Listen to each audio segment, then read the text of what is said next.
Wonderboy is a game for the Sega Master System, released in 1987. It was a port of the arcade version that was released in 1986. You could hardly go to any hotel or restaurant bar without hearing the poppy tune playing from this game's cabinet, so it was clearly popular enough to warrant a console port. A little trivia before we get started though, I only now found out that this game had a pretty popular clone on the NES as well, called Adventure Island.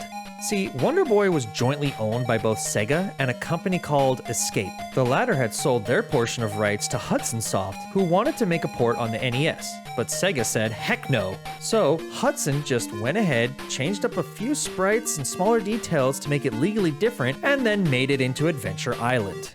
Not bad dodging the laws for a guy wearing a grass skirt.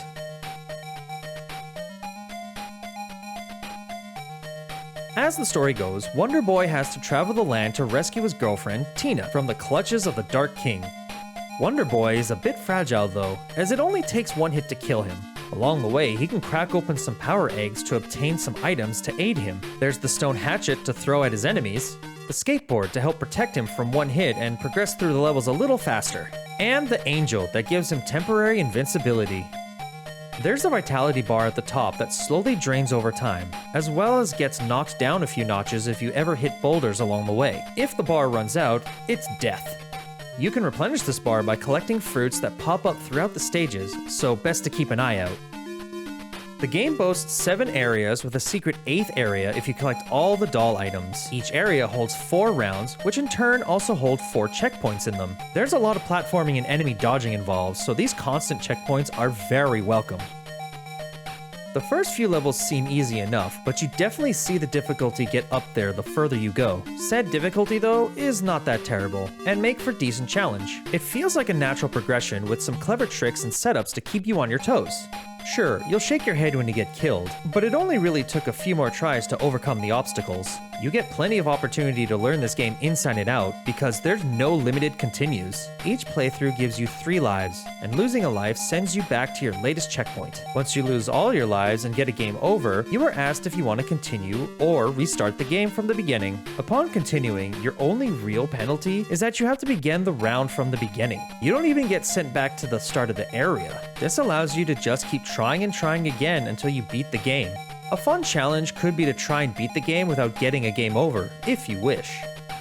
The way this game controlled felt a bit wonky to start, but you get used to it somewhat. I found the physics would lead to a few deaths for me, but I suppose that's just the nature of this game. With the single hit kill on Wonderboy, it certainly made me progress through levels a lot more cautiously, but I can see how fun this game could be to rush through for speedrunners.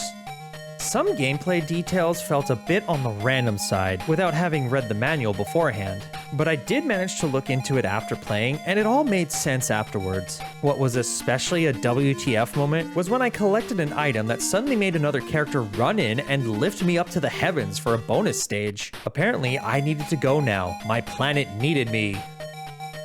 The gameplay of Wonderboy gets a 7 out of 10.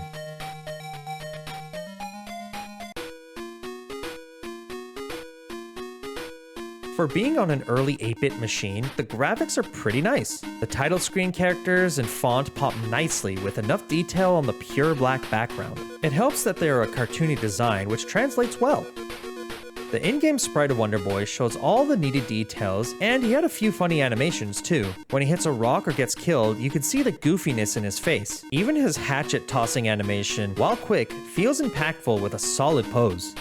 Enemies, items, and platforms are all clearly designed and didn't blend into the background when they aren't supposed to. That's the clever thing about this game.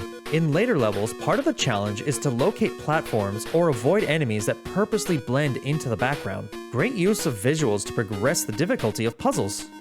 The backgrounds had a good look to them too, once again being designed in simple but impactful ways. Being a port of an arcade game can be a challenge graphically, but they really pulled it off on this one. Of course it doesn't have the same fidelity as its arcade older brother, but it's actually pleasant to look at. The graphics get a 9 out of 10.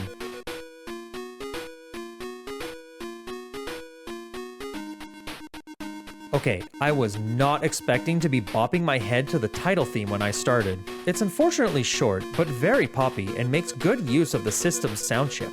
So too does the general level song. It's poppy, it's fun, and it's obvious why it's so memorable. It starts like it would be repetitive, but as you're focusing on the platforming, you don't really notice its repetition in any bad way. The song for the boss level follows the same logic too. Sounds like it could be repetitive, but actually changes up enough of the song to make it sound less stale the longer it plays. It helps that it's a fresh song after 3 prior rounds of the generic level music.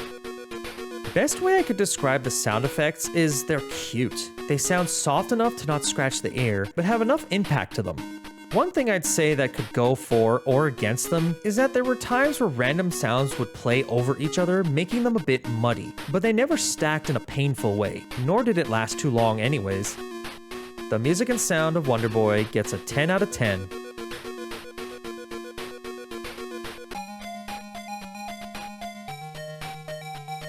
As I said before, I encountered the level music a lot out in the wild while it was popular, so that gets attached to a lot of outing memories.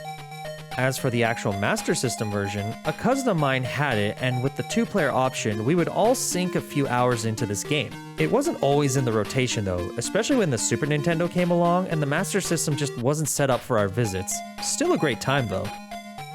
The nostalgia hit gets a 6 out of 10. With charming designs, catchy music, and pretty solid gameplay, it's no wonder that Wonderboy generated so much attention in the arcades, and even further on the Sega Master System. This port is an excellent attempt to translate all the arcade content down into an 8-bit home system. You need to get used to the beginning of the game, but once you do, it's very solid in level design and challenge. Even better, on the home edition, you get unlimited tries to beat the game at your own pace. Just remember to keep that console on.